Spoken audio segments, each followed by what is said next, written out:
खिलाफत मूवमेंट। खिलाफत मूवमेंट को समझने के पहले हमें खलीफा समझना होगा। खलीफा के साथ साथ ऑटोमन एम्पायर की कहानी समझ में आनी चाहिए, जो फर्स्ट वर्ल्ड वॉर के बाद ट्रीटी ऑफ सीवर्स के अनुसार क्या बदलाव किया गया ऑटोमन एम्पायर में, वो भी समझना होगा। तब हमें भारतीय बैकग्राउंड, इंडियन बैकग्राउंड के ऊपर समझना होगा कि खिलाफत मूवमेंट क्या था। सबसे पहले हमें समझना है कि खलीफा क्या है। खलीफा इंग्लिश में हम लोग कैलिफ कहते हैं।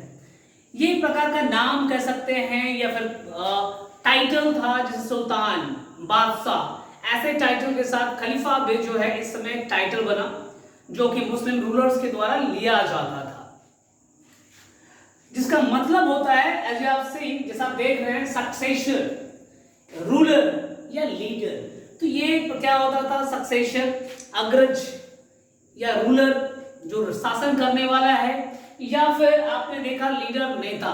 तो खलीफा की बात करेंगे तो ये एक प्रकार के रिलीजियस लीडर थे as well as political leader. अगर हम इस्लाम की बात करें तो खलीफा का पद जो है बहुत महत्वपूर्ण पद रहा है। वो एक प्रकार से रिप्रेजेंटेटिव ऑफ प्रॉफेट मोहम्मद के रूप में जाने जाते थे। मतलब साफ समझ लीजिए कि ये खलीफा जो है डॉक्ट्रिन ऑफ डिवाइन के अनुसार से खुद को खलीफा नहीं मानते थे। ये कहते थे कि मैं खुद खलीफा नहीं बना हूं, खलीफा तो मुझे प्रॉफेट मोहम्मद ने बनाया है, और मेरे जो अल्फाज हैं, मेरे जो शब्द हैं, वो मेरे नहीं हैं, खुदा के हैं, प्रॉफेट मोहम्मद के शब्द हैं। मैं तो सिर्फ एक मार्गदर्शक, मतलब कह लीजिए एक जरिया बना हूं, जिसके माध्यम से प्रॉफेट मोहम्मद जो मुझसे कहते हैं, मैं इस्लाम के लिए वो आप लोगों के सामने रखता हूं। और ये खलीफाओं के द्वारा कहे गए जो पद होते थे ना, जो शब्द होते थे, वो इस्लामिक शरीयत में कानून बन जाता था। तो एक प्रकार से आप समझ लीजिए ये लीडर ऑफ मुस्लिम कम्युनिटी के लीडर होते थे, religious as well as political, धार्मिक के साथ साथ राजनीतिक रूप से भी लीडर रहते थे। विश्व के सभी मुसलमानों का जो है इनके साथ काफी बड़ा इत्तेफाक रहता था, इनकी बातों पर उनका बहुत भरोसा रहता था, वो यकीन करते थे, और इनका पद उनके लिए बहुत पवित्र माना गया है, क्योंकि खलीफा वो पद था जिसके माध्यम से दुनिया के मुसलमान, इस्लाम जो है, प्रॉफेट मोहम्मद के साथ अपने तार को जोड़ते थे, लिंग को जोड़ते थे। ठीक है, और ये समझते थे कि पैगंबर जो हैं वो हमें दिशा निर्देश दे रहे हैं, और वो जरिया कौन है, खलीफा है।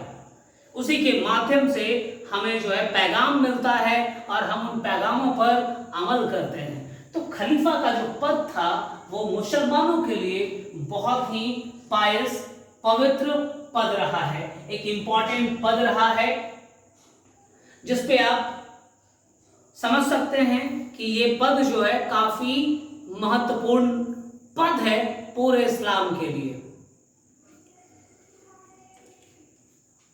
तो खलीफा, अगर ऑटोमन एम्पायर की बात करें तो ऑटोमन एम्पायर में जो प्रथम खलीफा का जो टाइटल या नाम लिया गया है, ओस्मान प्रथम के द्वारा लिया गया है। अगर आखिरी खलीफा की बात करें, जो फर्स्ट वर्ल्ड वॉर के समय ट्रीटी ऑफ सीवर्स के साथ उसके पद को समाप्त किया गया था, तो लास्ट खलीफा जो था ऑटोमन एम्पायर का, महमद सिक्स्थ था, जिसे जो है फर्स्ट वर्ल्ड वॉर के बाद जब ट्रीटी ऑफ सीवर्स साइन किया गया तो महमद सिक्स्थ को उसके पद से हटा दिया गया था। अब थोड़ा समझिए कि ऑटोमन एम्पायर, ये भी एक नया शब्द हो रहा है, चूंकि इंडियन हिस्ट्री पढ़ रहे भैया, तो भारत पर ऑटोमन एम्पायर का क्या असर है, ठीक है, तो वो जानना है कि ऑटोमन एम्पायर था क्या। तो अगर हम बात करें ऑटोमन एम्पायर की, तो 1299 ईस्वी में ऑटोमन एम्पायर की स्थापना किया गया था, एस्टैब्लिशमेंट किया गया था। अब देखिए कि ये एस्टैब्लिशमेंट के बाद कोई भी ऐसा एम्पायर नहीं जो ताकतवर तुरंत बन जाता है, लेकिन 1520 से लेकर 1560 के बीच में ऑटोमन एम्पायर काफी ताकतवर हो चुका था, और उसने अपने सत्ता का विस्तार बहुत बड़े क्षेत्र में कर लिया था। अगर मॉडर्न डेज की बात करें तो ऑटोमन एम्पायर का जो सत्ता था, टेरिटरी थी, वो अरब के ऊपर, सीरिया के ऊपर, लेबनान के ऊपर, फिलिस्तीन के ऊपर, जॉर्डन के ऊपर, इजिप्ट के ऊपर, Turkey, Greece, Bulgaria, Hungary, Macedonia, Romania, ये सारे कंट्रीज के ऊपर टर्की का, यानी ऑटोमन एम्पायर का, simply you can say that Turkey का शासन मजबूत रहा है। मेन वही था, टर्की था, और टर्की के अंदर में ही आपका ऑटोमन एम्पायर था। तो ऑटोमन एम्पायर जो है, अगर हम बात करते हैं तो एक बहुत बड़ी सत्ता थी और बहुत बड़ी टेरिटरी के ऊपर अपना जो है राज्य स्थापित कर लिया था। लेकिन इंडस्ट्रियल रिवॉल्यूशन जब 16वीं शताब्दी में, 16वीं सेंचुरी में इंडस्ट्रियल रिवॉल्यूशन होने लगा, पुनर्जागरण का फेज आने लगा, तब वहां से ऑटोमन एम्पायर का जो है विघटन, पतन जो है देखने को मिलता है, डिसइंटीग्रेशन देखने को मिलता है, वो टूटना शुरू हो जाता है, कमजोर होने लगता है।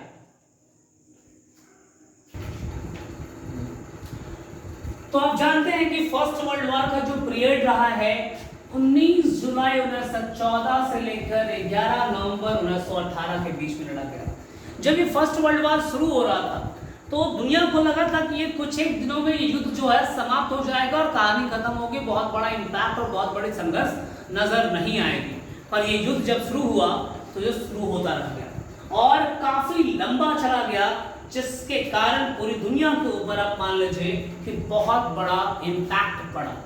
अब देखिए हुआ क्या कि अब इसमें ऑटोमन एम्पायर की अगर हम बात करते हैं तो शुरुआत में फर्स्ट वर्ल्ड वॉर की शुरुआत में Ottoman Empire First World War का हिस्सा नहीं था।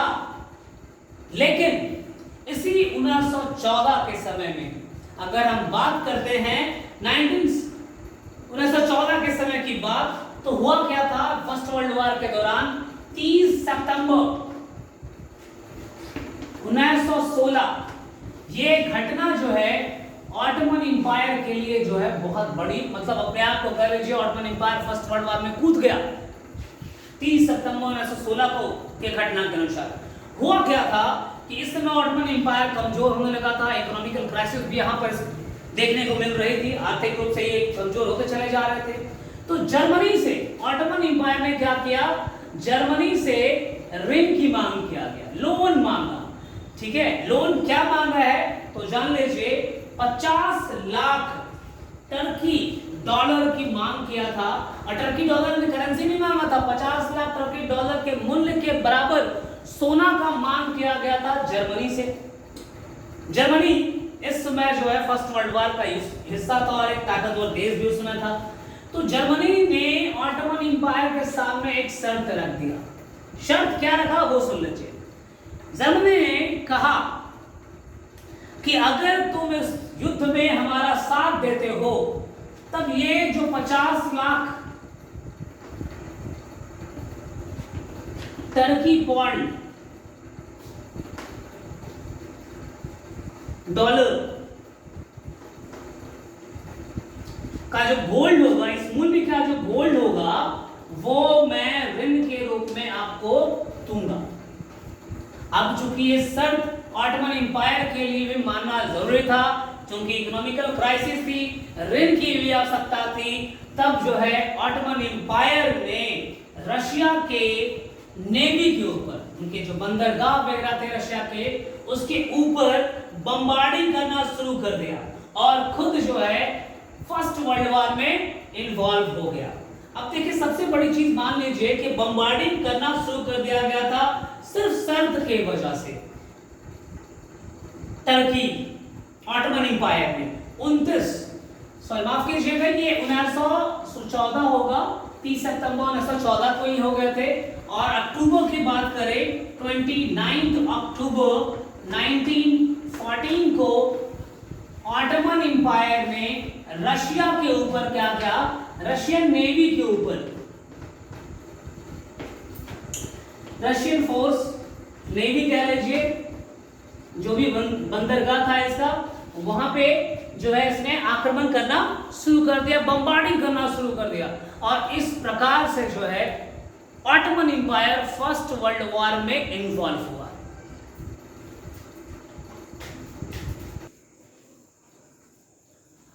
Impact of First World War, ठीक है, खासकर ऑटोमन एम्पायर की बात करें तो ऑटोमन एम्पायर पर फर्स्ट वर्ल्ड वॉर का इंपैक्ट क्या हुआ था वो समझ लीजिए कि फर्स्ट वर्ल्ड वॉर का इंपैक्ट के अनुसार से आप आते हैं तो पहला चीज है खलीफा का पद जो है समाप्त कर दिया गया था।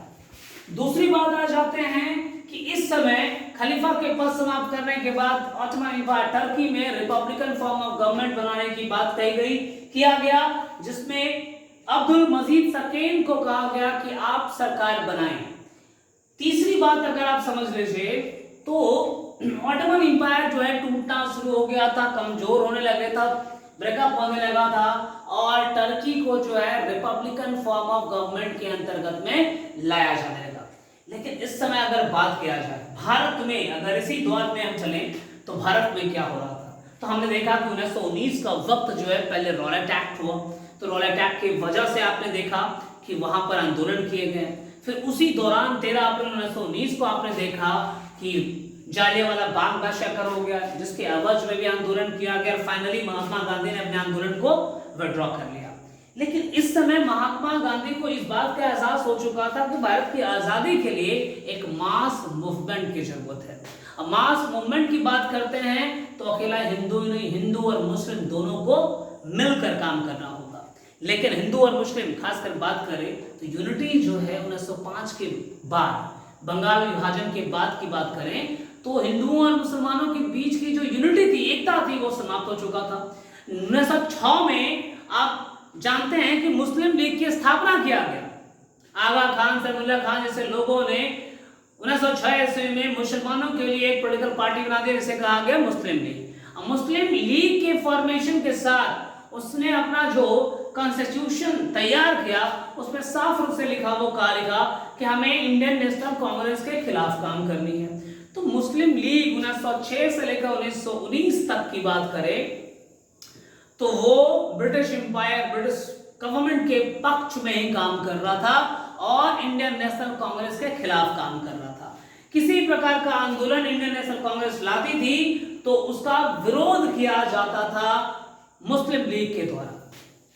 तो ये संबंध जो थी इंडियन नेशनल कांग्रेस और मुस्लिम लीग, इन दोनों की वजह से हिंदुओं और मुसलमानों के बीच में कभी भी एकता स्थापित हो ही नहीं पाई। लेकिन इस वक्त जब भारतीय मुसलमानों की बात करें, महात्मा गांधी ने देखा कि भारतीय मुसलमानों में भी ब्रिटिश गवर्नमेंट यानी खलीफा के पद को समाप्त करने के बाद ब्रिटिश गवर्नमेंट के खिलाफ उनके मन में नफरत पैदा हो चुका है।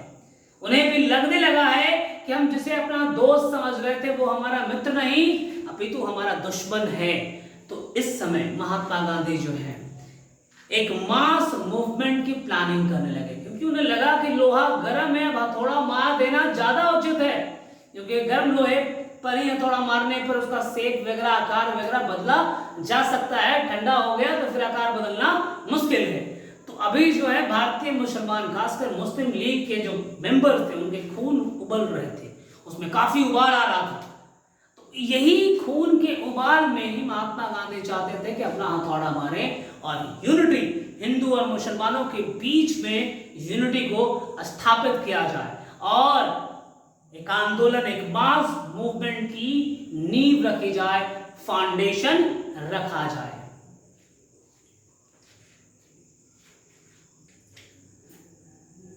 तो मैंने पहले ही बता रखा है कि ऑटोमन एम्पायर टूट गया था, टर्की जो है रिपब्लिकन हो गया। This is only because of the treaty of sewers which was signed just after the end of the first World war. लेकिन इस समय अगर मुस्लिम कम्युनिटी के प्रोमिनेंट लीडर की बात किया जाए जो कि भारत में मुस्लिम लीग के मेंबर्स थे, मुसलमानों के लिए काम कर रहे थे, उनमें प्रमुख नाम आता है हकीम अजमल खान, मौलाना अल हसन, अबुल कलाम आजाद, देन अली ब्रदर्स। ये ऐसे थे जो उस समय मुस्लिम कम्युनिटी के प्रोमिनेंट लीडर थे। ये सभी जो हैं टर्की के खलीफाओं के पक्ष में आ गए। इवन अली ब्रदर्स ने अपनी अखबार कॉमरेड में खलीफा के पद और टर्की की सिचुएशन के पक्ष में अपनी प्रतिक्रिया रखा। और इसी समय जो है महात्मा गांधी भी हिंदू मुस्लिम यूनिटी के ऊपर काम करना शुरू कर दिए थे, क्योंकि ये सभी लोग जो हैं अब ब्रिटिश हुकूमत के खिलाफ हो चुके थे, कि अगेंस्ट में जा चुके थे। तो महात्मा गांधी को लगा कि अब जो है हिंदू और मुस्लिम की यूनिटी को बनाना आसान होगा और एक मास मूवमेंट लॉन्च करना आसान होगा। इसी क्रम में ऑल इंडिया खिलाफत डे, ठीक है, पूरे भारत में ऑल इंडिया खिलाफत डे के रूप में जो है मनाया गया। 17 अक्टूबर 1919 को ऑल इंडिया खिलाफत डे के रूप में सेलिब्रेट किया गया और फाइनली 1919 में ही ऑल इंडिया खिलाफत कमेटी की स्थापना किया गया, जिसका मेन मकसद था किस प्रकार से हम टर्की के पक्ष में आंदोलन करते हुए ब्रिटिश हुकूमत का विरोध करेंगे, उसकी प्लानिंग करना। अब जो है जरूरी यह था कि भारतीय हिंदुओं और भारतीय मुसलमानों के बीच में यूनिटी। महात्मा गांधी और अली ब्रदर्स पूरे भारत का दौरा करते हैं, जहां अली ब्रदर्स मुसलमानों से अपील करते हैं कि इस समय आने वाले आंदोलन में, इस खिलाफत आंदोलन का नॉन कॉपरेशन मूवमेंट में हमें मिलकर हिंदुओं के साथ, कांग्रेस के साथ मिलकर के ब्रिटिश हुकूमत का विरोध करना है। जैसा मैंने आप लोगों से कहा 17 अक्टूबर 1919 ऑल इंडिया खिलाफत डे के रूप में मनाया गया, दिवस के रूप में। और फाइनली डन 24 नवंबर 1919 सितंबर में ऑल इंडिया खिलाफत कमेटी की स्थापना कर दिया गया था और 24 नवंबर 1919 में पहली बैठक की गई दिल्ली के अंतर्गत में, जिसमें इंडियन नेशनल कांग्रेस और मुस्लिम लीग के मेंबर्स मौजूद थे और उसमें प्लानिंग किया गया था कि क्या करना है। इसी समय डॉक्टर अहमद अंसारी, ये वही डॉक्टर हैं जो फर्स्ट वर्ल्ड वॉर के समय टर्की ने भेजा गया था वहां के सैनिकों के इलाज करने के लिए। इस वक्त जो है 13 जनवरी 1920 को डॉक्टर अहमद अंसारी को लंदन भेजा गया ताकि वहां की गवर्नर की, वॉइसरॉय की जो गवर्निंग काउंसिल थी, उनके साथ बैठक किया जाए, मिला जाए और कुछ फाइनल कंक्लूजन निकाला जाए। लेकिन डॉक्टर अहमद अंसारी को वहां से खाली हाथ लौटना पड़ा था, कुछ भी डिसीजन नहीं लिया गया, इन्हें कुछ भी हासिल नहीं हुआ। इसी दौरान जैसा मैंने पहले भी बोला कि भारत में प्रचारित किया जा रहा था कि हम खिलाफत मूवमेंट को लॉन्च करेंगे और हमें इसमें हिंदू और मुसलमानों को इसमें एक साथ एकजुट होकर के ब्रिटिश हुकूमत का विरोध करना है। सेशन इंडियन नेशनल कांग्रेस की 1920 सेशन ऑफ कलकत्ता, जिसके अंतर्गत में महात्मा गांधी ने इंडियन नेशनल कांग्रेस को कन्विंस कर दिया कि हमें एक मास मूवमेंट की जरूरत है, नॉन कॉपरेशन जैसे मूवमेंट की, असहयोग आंदोलन की जरूरत है, जिसमें हम लोग पंजाब में जिस प्रकार की घटनाएं घटी हैं उसका विरोध करेंगे। दूसरी चीज, खिलाफत के ऊपर हमारा विरोध रहेगा और फाइनली एक चीज कहा कि हम स्वराज के पक्ष में आकर विरोध करेंगे। तो यहां से खिलाफत कम नॉन कॉपरेशन मूवमेंट की तरफ हम लोग बढ़ते चले गए। तो अगले टॉपिक जो हमारा होगा वो नॉन कॉपरेशन मूवमेंट का एक डिटेल्ड एक्सप्लेनेशन हम लोग रखेंगे। That might be a 1 hour class. और आज का ये वीडियो ये सेशन मैं यहीं पर क्लियर कर रहा हूँ, आपका लीव कर रहा हूँ। अगर वीडियो इंफॉर्मेटिव है, आपको एंटरटेनिंग लग रहा है, आपको मजा आ रहा है, तो दरख्वास्त है आपसे सपोर्ट करें, कमेंट करें, लाइक करें, जितना ज़्यादा हो सके शेयर करें। अगर आप चैनल पे नए हैं तो मैं आपसे विनती करता हूँ, अपील करता हूँ, रिक्वेस्ट करता हूँ कि आप चैनल को सब्सक्राइब करें। और ऐसे कई मजेदार वीडियो जो कि दुनिया के इतिहास से जुड़ी हुई हैं, ऐसे कई मजेदार वीडियो जो भारत के बहुत सारे स्वतंत्रता सेनानियों के जीवन से भरा पड़ा रहेगा, आपके लिए मैं लाता रहूँगा और आपकी सेवा करता रहूँगा। जय हिंद, जय भारत।